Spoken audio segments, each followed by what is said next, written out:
2장 1절로 7절까지 말씀, 신약성경 89페이지에 있는 말씀 교독해서 봉독합니다.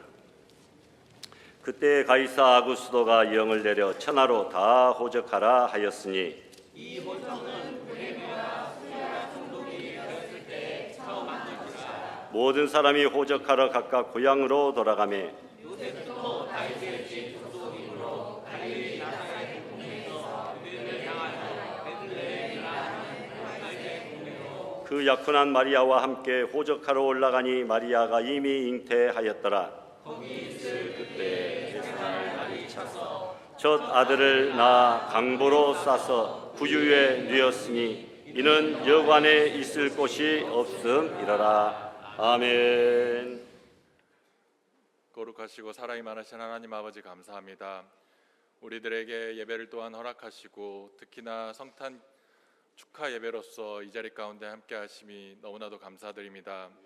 그 성탄의 의미가 우리에게 무엇인지 더욱더 잘 깨닫고 이 예배드리는 이 와중에 정말 주님께서 탄생하신 그 기쁨을 우리 안에 있게 하여 주시옵시고 그 기쁨으로 하여금 우리 목소리에서, 우리 입술에서, 우리 마음에서, 우리들의 몸에서 흘러나는 찬양들이 될 수 있도록 하여 주시옵소서. 이 시간들이 끝나는 그 시간들까지 온전히 주님만 높여드릴 수 있도록 하여 주옵시고 경배드립니다. 하나님 아버지, 한 주간 또 우리가 살아감에 있어 세상 가운데 알고 지은 죄, 모르고 지은 죄들이 너무나도 많습니다. 이 시간 그것들 모두 다 내어놓고 주님 앞에 예배를 드리기 원합니다. 우리가 그것들을 가지고 갈 때 우리에게 부족한 것들을 주님께서 채워주시옵시고 그것들로 하여금 우리가 주님께로 나아가는 길에 방해가 되지 않도록 하여 주옵소서. 이 시간 내 모든 것들, 내 모든 죄 사하여 주옵시고 주님 앞에 나아가오니 우리의 죄를 용서하여 주옵시고 우리를 주님의 존전으로 인도하여 주시옵소서. 하나님 아버지, 성탄의 때에 이 세상은 악하고 너무나도 사람들은 예수님을 모른 채 살아가고 있습니다. 정말 이 성탄의 기쁨들을 오해하며 다른 의미로서의 자기들의 즐거움을 누리고 있습니다. 우리가 이것들을 전할 수 있도록 하여 주옵시고 그 성탄의 기쁨을, 그 예수님의 탄생하심들을 기뻐 전할 수 있도록 주님 우리에게 지혜를 더하여 주옵시고 용기를 허락하여 주시옵소서. 그리하여 성탄절 이후에도 주 예수 그리스도를 전하며 성탄의 기쁨과 예수님의 사랑과 그 은혜들을 나누는 우리 알곡 성도들이 되기를 원합니다. 주님, 우리들을 위하여 붙잡아 주시옵소서. 주님, 또한 이 알곡을 위하여 기도합니다. 이 알곡 모든 성도들이 주님 건강하게 이 삶을 살아갈 수 있도록 하여 주옵시고 건강 때문에 죽게 나아가는 일을 방해받지 않도록 인도하여 주옵소서. 다리가 아픈 자들이 있습니까? 몸이 아픈 자가 있습니까? 마음이 아픈 자가 있습니까? 주님께서 그 모든 것들을 치유하여 주옵시고 언제나 주님의 손으로서 안아주시옵소서. 주님 품 안에 있을 때 우리가 더욱더 날게 하여 주옵시고 온전히 주를 경배하며 주께 그것들을 영광 돌릴 수 있도록 하여 주옵소서. 주님, 이 예배를 받아주시옵소서. 우리들의 기쁨이 주님 앞에 당도할 수 있도록 주님 우리에게 더 큰 은혜로서 함께 하여 주옵소서. 찬양을 드리는 호산나 찬양대에 은혜를 더하여 주옵시고 그들의 목소리에서 울려나는 그 찬양들이 우리에게 기쁨이 되고 은혜가 되고 주님께 영광이 되는 그 시간들이 되게 하여 주옵소서.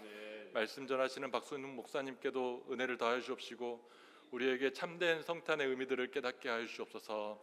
주님, 그 흘러나는 말씀의 은혜에 따라서 우리가 더욱더 힘을 얻고 나아갈 수 있도록 주님 인도하여 주옵소서. 감사하며 예수님 이름으로 기도드렸습니다. 아멘.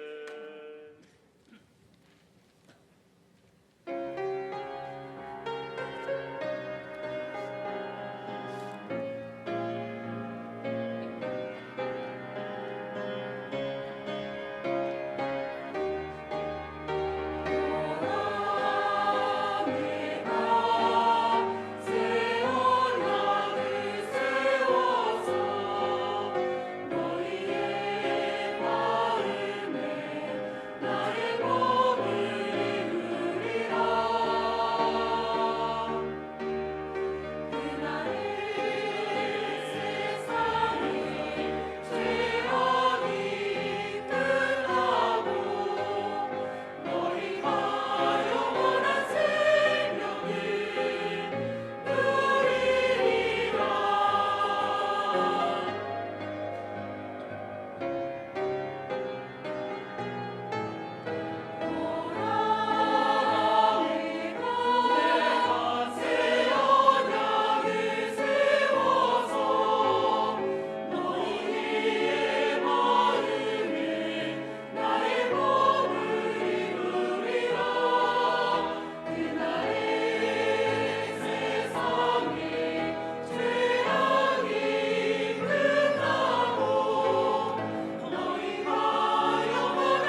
할렐루야, 할렐루야, 아멘. 감사합니다. 오늘 세상 사람들은 쉬니까 연휴라고 이야기합니다. 내일 쉬면 목금토일 4일 연휴다. 오늘 일 못 하시니까 공치는 분들은 공일이라 이야기하고, 우리는 예수님 탄생하신 뭐라고요? 성탄절이라. 맞습니까? 대답이 없어요. 우리 교인들은 갈수록 왜 그러는지 수줍음을 타시는 것 같아요. 다들. 성탄절 맞아요? 네. 좀 대답 좀 해주세요. 목사가 설교할 때 제가 혼자서 막 하늘 보고 하는 거 아니고 웬만하면 물어보고 눈 마주치려고 하는데 대답 좀 해주세요. 믿음이 없어도 대답 잘하면 믿음 있는 것처럼 보이고 아주 믿음 좋은 것처럼 보이고 그래요. 그러다가 또 믿음이 쌓입니다. 예. 공간이 무슨 생각을 지배한다, 그릇이 모양을 형성한다, 그런 말들 또 있잖아요. 예, 그래요. 바깥의 온도는 영상 3도 춥습니다. 그런데 오늘 이곳은 후끈 달아올랐습니다. 우리 찬양대 때문에, 우리 유초등부 친구들 때문에, 중고등부 친구들 때문에, 또 특별히 저는 여기서 감사한 것은 오늘 특별히 성탄절이라고 얼마나 공을 들이고 또 신경을 쓰고 부탁을 하고 서비스를 잘했는지, 이렇게 새로 오신 얼굴들, 처음 본 얼굴은 아니지만 반갑게 우리 이종호 선생님 주님의 이름으로 사랑합니다, 환영합니다. 동민이 아빠 우리 이영관 성도님 주님의 이름으로 사랑하고 환영합니다. 우리 선아 할아버지 감사합니다. 또 저쪽에 우리 주강현 집사님이 모시고 온 우리 귀한 선생님 주님의 이름으로 사랑하고 환영합니다. 반갑습니다. 예. 또 우리 제일로 뒤쪽에 박은혜 집사님 내외, 우리 김장군 씨 어디 가버렸네. 예, 반갑습니다. 저기 뒤에 있네요. 예. 오늘 총 그 집에서 지금 4명 온 겁니다. 예. 뱃속에가 둘이 있으니까 총 4명 이렇게 참석해 주셔서 감사합니다. 예. 주님의 이름으로 환영하고, 우리 또 박성은이 직장 동료분 오늘 성탄절이라고 오고 싶다고 해서 우리 윤영빈 군 반갑습니다. 환영합니다. 예, 주님의 이름으로 환영합니다. 잘하셨어요. 이렇게 머리가 참 좋으신 분들이 다를 때는 몰라도 이렇게 절기 때 이렇게 모시고 오는 거예요. 그 부모님도 모시고 오고, 남편도 모시고 오고, 자기 자녀들도 출가했어도 이럴 때 한번 불러보고 모시고 오고, 그런 기회가 되잖아요. 다를 때는 또 어렵지만 얼마나 똑똑하고 지혜로우신 분들인지. 우리 서경숙 집사님 지혜롭습니다. 우리 이른아 집사님 똑똑하십니다. 우리 주강현 집사님 훌륭하십니다. 감사합니다. 성탄절이 되면 우리는 메리 크리스마스 이렇게 인사합니다. 영어에서는 메리, 잘 아는 대로 즐거운, 명랑한 그런 의미죠. 일반적으로 영어권에서 축제나 즐거움을 표현할 때는 해피라는 단어를 많이 사용한다고 합니다. 그래서 해피 뉴 이어, 해피 버스데이 투 유, 해피라고 하는 단어를 쓰잖아요. 메리는 잘 안 써요. 그런데 유독 성탄절에만 메리라고 하는 단어를 사용하므로 문법적으로 해피 크리스마스, 해피 뉴 이어 해도 될 터인데 메리 크리스마스 이렇게 이야기합니다. 이 메리는 단순히 즐겁다라고 하는 의미를 넘어 기분 좋게 취한, 떠들썩한, 유쾌한 이런 뉘앙스를 강하게 풍기는 단어라고 합니다. 그런데 해피는 조금 더 정적이고 내면적인 행복이나 행운을 의미한다고 합니다. 메리라는 단어 그 자체 먹고 마시고 기뻐하고 노래하고 즐겁게 춤추며 즐기자라는 활동적이고 에너지가 넘치는 축제의 뉘앙스가 담겨 있다라는 뜻이에요. 그런데 16세기 즈음에 메리라고 하는 단어가 술집에서 술 마시고 소란스럽게 떠드는 모습을 묘사할 때 주로 사람들이 메리라고 하는 단어를 사용했다고 합니다. 이런 배경 때문에 과거 영국의 상류층이나 독실한 기독교인들 사이에서는 메리 크리스마스라고 하는 인사가 다소 저속적이거나 격식 없는 표현으로 받아들여졌다. 술에 취해 비틀거리고 떠들썩하고 막 시끄러운 난장판 같은 그런 이미지가 연상되었기 때문이에요. 이러한 역사적 배경은 현대 영국 영어에도 고스란히 남아있는데 영국 왕실의 성탄 메시지는 항상 메리 크리스마스가 아니라 해피 크리스마스라 이렇게 표현을 사용한다 합니다. 왕실의 품위와 격식을 지키기 위해 술에 취해 떠들썩하는 뉘앙스가 담긴 메리 대신 점잖고 평온한 해피를 선택했습니다. 그렇다면 왜 우리는 전 세계 사람들이 해피 크리스마스가 아니라 메리 크리스마스라 이렇게 인사할까요? 19세기 문학의 거장 찰스 디킨스의 영향입니다. 1843년 찰스 디킨스는 크리스마스 캐럴이라고 하는 작품을 출간했는데 그 내용이 무엇이냐? 우리가 잘 아는 대로 스크루지 구두쇠 영감님의 이야기인데, 처음에는 구두쇠같이 움켜쥐고 살다가 계기를 통하여 베풀고 나눠주고 선행을 베푸는 그러한 변화된 모습의 이야기가 나옵니다. 이 소설에서 삭막해져가는 산업혁명 시대의 도시인들에게 베품과 축제의 의미를 되살리고자 했다. 그런데 소설 속 등장인물들의 대사를 통해 거기에 해피 대신에 메리 크리스마스, 메리라고 하는 단어가 널리 사용되어지게 되었다라는 겁니다. 디킨스가 의도한 메리 크리스마스의 뜻은 과거의 술 취한 소란스러움이 아니라 가난한 이웃들과 함께 음식을 나누고 떠들썩하게 웃으며 정을 나누는 따뜻한 기쁨, 거룩한 기쁨의 뜻이 그 속에 담겨 있는 줄 믿습니다. 그래서 미국에서 격식보다 실용과 활기를 중시하는 이 신대륙 청교도 개척자들이 이 미국 문화에서 메리라고 하는 단어들을 정착시킨 것이다 라는 것이죠. 여러분, 가난한 이웃과 함께 음식을 나누고 떠들썩하게 웃으며 정을 나누는 따뜻한 기쁨을 이야기하는 메리 크리스마스, 복된 성탄절, 우리도 주 예수 그리스도의 탄생과 십자가의 복음을 온 세상에 힘있게 떠들썩하게 즐겁게 여러분 증거하고 전파하고 노래하는 귀한 이 아침 될 수 있기를 주님의 이름으로 부탁합니다. 성탄절은 역설로 가득 차 있습니다. 역설, 패러독스죠. 첫째는 처녀가 잉태한 것에 대한 문제입니다. 결혼하지 아니한 처녀가 천사의 지시로 성령으로 잉태되어 배가 불러온 것은 알고 있었지만, 사람들이 보기에 처녀가 아기를 배면 그 집안은 비극과 눈물로 초토화됩니다. 명예살인이라고 해서 가족들이 뿐만 아니라 주변에서 친인척에게 언제 돌에 맞아 죽을지 칼에 배임을 당할지 모릅니다. 집안의 명예가 훼손되는 그야말로 수치와 불명예로 가슴 저린 문제로 등장하게 됩니다. 그런데 성탄은 한 사람의 억울한 가슴에서 시작되었습니다. 약혼한 여인의 배가 불러오고 설명할 수 없는 침묵만 남았을 때 요셉은 고뇌와 정신적인 혼란함으로 밤을 지새울 수밖에 없었습니다. 아니, 처녀인 줄 알고 내가 약혼을 했는데 결혼 날짜가 다가오는데 점점 배가 불러와. 나는 같이 자본 일도 없는데 이게 도대체 어찌 된 거야? 내가 사람을 잘못 골랐나? 여러분, 부당함은 그를 향해 소리쳤고 율법은 돌을 들라 했으며 세상은 진실을 밝혀야 된다고 재촉했지만 그는 의로운 사람이라 그것을 드러내지 아니하고 가만히 조용히 끊고자 했을 때에 주의 사자가 밤중에 현몽하여 이르되 무서워하지 말라, 성령으로 잉태된 것이라. 그날 밤 하나님의 뜻은 요셉의 파원의 권리를 지나 사람을 살리는 길로 그를 부르신 것입니다. 아들을 낳으리니 이름을 예수라 하라. 이 한마디에 요셉은 자신의 인생 계획을 내려놓고 말씀 앞에 엎드립니다. 그의 의로운 선택으로 아기 예수가 태어났으며 그 선택으로 세상은 구원의 역사가 비로소 펼쳐지기 시작했다라는 것이죠. 성탄은 요셉과 마리아의 순종의 자리에서 실현되고 그 답답하고 억눌리고 억울한 자리에서 시작되었습니다. 그런데 오히려 성경에서는 이것이 역설로 등장합니다. 혼란과 억울함과 율법으로는 정죄받아 죽을 사건이 이제는 감격과 찬양으로 바뀌게 됩니다.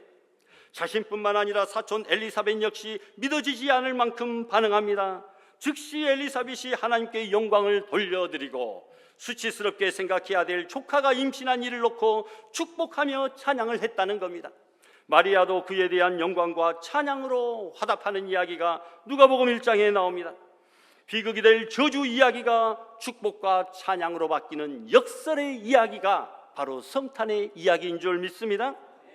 또 하나의 역설은 가장 높은 위치에 있어서 영광받아야 될 천사장이 오히려 가장 낮은 계층에 있는 목자들에게 나가와서 아기 탄생을, 온 인류의 구세주 메시아의 탄생을 알려주는 장면입니다. 지극히 높으신 하나님의 아들이 이 땅에서 이름도 없는 가장 낮은 시골 마을 베들레헴의 천한 마구간에서 탄생하셨다고 하는 것이 역설인 줄 믿습니다. 마지막 역설은 헤롯 왕에게는 살해의 위협을 당하고 종교 지도자들에게도 무시당하고 베들레헴 사람들에게까지는 외면당하고 천하게 여겨졌던 그 아기에게 당시 가장 위대한 동방의 박사들이 찾아와서 경배하고 선물을 드리는 모습입니다. 가장 천한 마구간에 구유에 누워있는 이제 갓 태어난 그 아기에게 그 어르신 수염이 휘날리는 동방의 박사들이 예물을 들고 와서 엎드려 경배했다고 하는 사실이죠. 동족은 외면했으나 이방인은 영접하고 경배하는 역설입니다. 유대인들은 그를 골고다의 십자가로 내몰았으나 이로 인해 모든 이방인들, 세계 모든 민족과 열방이 구원을 얻게 된 줄 믿습니다. 왜 하나님은 이러한 역설적 이야기들로 우리를 아기 예수 탄생에 주목을 시킵니까? 역설 중에서 역설은 임마누엘 성육신의 역설입니다. 마구간에 탄생하신 하나님입니다. 십자가에 달려 죽으신 하나님이십니다. 비천한 마구간에 태어나신 주님은 우리의 임마누엘 구주가 되십니다. 사실 예수님의 탄생 이야기 살펴보면 성경 저자들은 이러한 사실들을 이미 알고 있었을 뿐만 아니라 이런 사실을 의도적으로 강조해서 기록하고 있습니다. 오늘 본문의 누가 역시도 예수님의 탄생이 얼마나 역설적인지를 우리에게 본문을 통하여 보여줍니다. 1절에 보니까 성경은 당시 최대 강국의 지도자였던 로마 황제 가이사 아구스도와 아기 예수를 서로 대조합니다. 세상의 권세 명예 영광을 다 가졌던 황제 가이사 아구스도에 비해서 정말 연약하고 이름도 없고 비천한 신분으로 태어난 베들레헴 마구간 한 아기 예수가 어떻게 서로 비교가 될 수가 있겠습니까? 그런데 성경은 이 아기 예수가 당대 세계 최고의 권력자와 동시대에 태어난 것을, 동시대에 살아가고 있는 것을 지금 강조하고 있습니다. 이 얼마나 어울리지 않는 모순된 장면입니까? 또 본문에서 성탄의 두 번째 역설은 본문에 나타난 5명의 신분을 보면 잘 나타납니다. 1절에 보니까 당시 사회 구조상 최고 높은 지위에 있었던 황제 가이사 아구스도가 나오고, 2절에 보니까 누가 나옵니까? 수레아의 총독으로 명망과 권력을 소유한 구레뇨가 나옵니다. 4절에 보니까 갈릴리 나사렛에 사는 천한 노동자 요셉이 나옵니다. 구레뇨보다 좀 낫죠. 5절에 마리아가 등장합니다. 여자이므로 남자 요셉보다도 더 아래의 신분이었습니다. 마지막에 7절에는 가장 높은 신분에 위치한 가이사로부터 가장 멀리 떨어져 있고 가장 낮은 신분인 이 아기를 오늘 성탄의 주인공으로 소개하고 있다고 하는 사실입니다. 여러분, 사실이 그렇지 않습니까? 이 아기는 권위와 위엄과 능력에서 가이사와 비교할 수 없는 하늘 위에 계신 하나님과 함께 계시는 그 예수님이십니다. 온 우주 만물의 창조자요 통치자요 주인이기 때문입니다. 그런데 그분은 우리의 메시아와 구주가 되신다고 말씀합니다. 그런 분이 이렇게 연약하고 어린 아기의 모습으로 우리에게 오셨다고 하는 사실, 얼마나 모순되는 이야기입니까? 바로 이 모순되는 역설의 이야기가 성탄의 이야기입니다. 성탄은 무슨 대단하고 환상적인 탄생의 신화가 아니라 평범을 넘어서 너무나 천하고 비참한 이야기입니다. 세상 권력과 부와 명예와 가장 반대되는 그런 이야기입니다. 오늘 우리가 드리는 이 성탄 기쁨 뒤에는 이렇게 낮아지신 예수님, 비천한 모습으로 오신 예수님의 역설의 이야기가 숨겨져 있습니다. 우리에게는 기쁨의 성탄이지만 정말 아기 예수 그분에게는 참으로 모순과 역설의 사건 아닙니까? 그런데 말입니다, 이 아구스도가 예수님을 오시게끔 그 길을 열게 할 줄을 누가 알았겠습니까? 바로 본문의 세 번째 역설인데요, 그는 정치적 안정을 꾀하고 자신의 길을 열고자 호적 정리를 온 천하에 명령합니다. 호적은 정적을 축출할 수 있는 자료와 젊은 군인을 징집할 수 있는 자료가 됩니다. 내가 다스리는 땅이 얼마인지를 알 수 있는 자료 등등을 알 수 있는 아주 좋은 기회입니다. 자신의 정권 안정을 꾀하기 위해서 시도했지만 이것은 만삭의 마리아가 절대로 갈 수도 없고 가지도 않을 베들레헴을 성경의 예언대로 가게 하여서 그곳에서 아기 예수님을 낳도록 하기 위한 하나님의 놀라운 계획과 섭리인 줄 믿습니다. 하나님은 미가 선지자를 통해 예루살렘이 아니라 베들레헴에서 아기 예수가 탄생할 것을 이미 예언하고 있었습니다. 알다시피 이때 만삭이 된 어머니 마리아는 자식을 먼 곳에 가서 낳으려고 쉽게 이동하려 하지 않았을 것입니다. 그 상황은 하나님이 보셔도 참으로 딱하셨을 것입니다. 내 아들이 그 먼 곳까지 가다가 혹시 잘못되기라고 한다면 장애를 가지고 태어날 수 있는데 그렇게까지 꼭 해야 돼? 아무리 예언이라도 내가 하는 일인데 이제까지 있었던 예언은 다 취소 무효다. 그러니 그냥 얌전하게 있던 곳 나사렛에서 그대로 태어나게 하라 명령하실 수도 있었겠지만, 그럼에도 불구하고 하나님은 예언을 거두거나 변경하지 않았습니다. 결국 하나님은 그 힘들고 위험하고 가슴 저린 상황을 그대로 실천하십니다.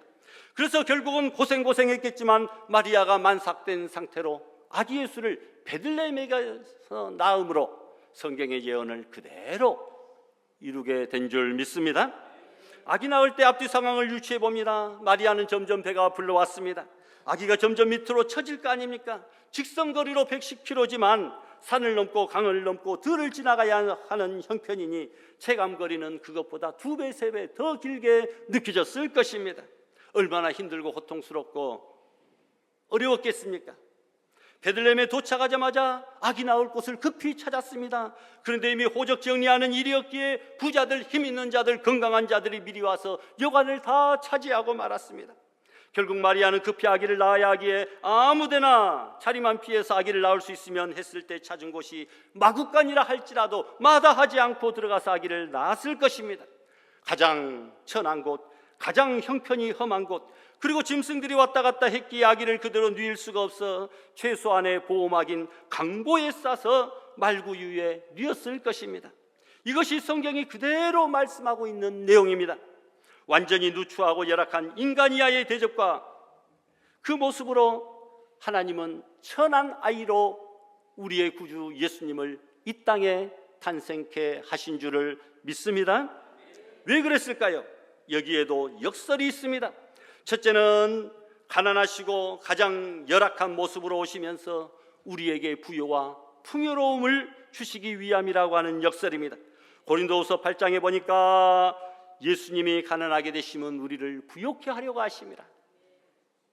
예수님 십자가의 죽으심으로 우리가 하나님의 자녀가 됐고 낫게 되고 생명을 얻게 되는 그 놀라운 은혜를 베풀어 주시기 위하여 주님께서 가장 낮은 자리에 연약한 모습으로 오셨다라는 것입니다. 지옥이라고 하는 열악함과 누추함, 최악의 장소에 들어갈 수밖에 없는 우리들을 부요함과 풍요로움과 최상의 천국을 허락해 주시기 위하여 이 땅에 가난하게 오셨고 낮아진 모습으로 천한 곳에 오실 수밖에 없었다. 우리를 높여주시기 위하여. 그래서 누가복음 2장 7절 첫 아들을 낳아 강부로 싸서 구유에 누였으니 이는 여관에 있을 곳이 없음이러라. 우리에게 요한복음 14장 2절에 축복을 주시기 위해서였다는 것입니다. 다 같이 한번 봉독해 볼까요? 내 아버지의 집에 거할 곳이 많도다. 거처를 예비하러 가노니. 우리를 아버지 집 천국집으로 인도하기 위하여 우리 예수님은 강보로 싸서 구유에 뉘어지는 그런 수모를 당하셨다라는 겁니다. 얼마나 크신 하나님의 은혜이고 배려이십니까? 풍요하심이십니까? 그러기 위해 당대 최고의 황제 가이사 아구스도를 움직이셨다라는 것입니다. 바벨론 해방을 위하여 70년간 고레스를 예비해 두신 것과 마찬가지 사건입니다. 마지막 십자가에서 죽으심으로 우리를 구원하실 때에도 여기에 놀라운 역설이 담겨져 있습니다. 빌립보서 2장 말씀 보니까 그는 하나님의 본체시나 하나님과 동등됨을 취할 것으로 여기지 아니하시고 종의 형체를 가지셨다. 보여주기식 쇼가 아닙니다. 병정들에게 맞고 끌려다니시고 십자가에 못 박혀 죽으셨습니다. 얼마나 고통스러우면 이 잔을 3번이나 옮겨달라고 기도했겠습니까? 그리고 인류 역사상 가장 잔인하고 고통스러운 십자가란 사형틀에서 죽음을 맞이합니다. 그렇게까지 하신 것은 베드로전서 5장 4절의 영광을 우리에게 주시기 위함입니다. 목자장이 나타나실 때에 시들지 아니하는 무엇을 주신다고요? 영광의 면류관. 그것을 주시기 위하여 예수님은 가시면류관을 쓰실 수밖에 없었다라고 하는 역설입니다. 말씀을 맺습니다. 누가 행복한 사람인가 할 때에 제가 서울에서 그것을 느껴봤어요. 학교 다닐 때 기숙사에서 살았는데요. 누가 행복한 사람인가 할 때에 오늘 집에 돌아갈 곳이 있는 자가 행복하다. 집에 돌아갈 곳이 있는 자가 행복하다. 주일날 봉사하고 상계동 제일로 먼 곳에서 사당동 제일로 남쪽까지 지하철 타고 버스 타고 이제 기숙사 들어와야 되는데, 성도들은 인사하고 상계동에 좀 성도들 좀 잘 살았어요. 다 자기 아파트 들어가고, 나는 1시간 넘게 지하철 타고 버스 타고 사당동 그 꼴짝 오르막까지 올라가면서 이 많은 서울의 아파트 넓은 집에 내가 살 아파트 또 집 한 채는 없고 그냥 사람들 북적대는 기숙사에 돌아가야 되는구나. 그래도 기숙사에 돌아오는 것이 그렇게 행복했습니다. 여러분, 돌아갈 곳이 있는 사람은 행복하다. 여러분, 그렇잖아요. 돌아갈 곳이 없는 홈리스, 노숙 하시는 분들 얼마나 불쌍합니까? 우리에게 장차 돌아갈 천국을 주시려고 인류 역사상 한 번도 없던 일을 계획하고 실행하신 우리 예수님을 찬양하고 경배합니다. 돌아갈 천국을 예비해 놓으시기 위하여. 하루는 철학자 쇼펜하우어가 공원 벤치에 앉아 있었습니다. 해가 뉘엿뉘엿 서산으로 넘어가고 땅거미 가지고 있었는데, 그래도 늙은 철학자는 자리에서 일어날 줄을 몰랐습니다. 한없이 깊은 사색에 빠져 공원지기가 문 닫기 위해 경내를 둘러보았는데, 웬 노인이 날이 저무는 줄 모르고 석상처럼 공원 벤치에 앉아 있었습니다. 할아버지, 해가 저물었습니다. 할아버지, 이제 돌아가셔야 됩니다. 어디서 오셨어요? 어디로 가실 거예요? 공원지기가 쇼펜하우어 귀에 외쳤습니다. 그제서야 꿈에서 깨어난 것처럼 고개 들고 멀거니 눈을 뜹니다. 내가 어디서 왔냐고? 내가 어디로 돌아가야 되냐고? 내가 그것을 몰라서 이렇게 지금 고민하고 있다오. 인생은 저무는데 내가 과연 어디로 돌아가야 될 것인가? 그것을 지금 고민하고 있다오 라고 대답을 했다는 것입니다. 여러분, 내가 어디서 왔다가 어디로 가는 줄 알면 내가 이렇게 있지 않지 하고 쇼펜하우어는 탄식하며 공원을 나섰다고 합니다. 얼마나 아이러니한 말씀입니까? 남에게 인생을 가르쳐야 될 대철학자가 자기가 어디서 와서 어디로 가야 될지를 모르기 때문에 고민하고 있다는 사실입니다. 하지만 그리스도인은 쇼펜하우어가 풀지 못한 문제에 해답을 가진 사람들입니다. 우리는 어디서 와서 무엇하다가 어디로 가는지 잘 알고 있는 사람입니다.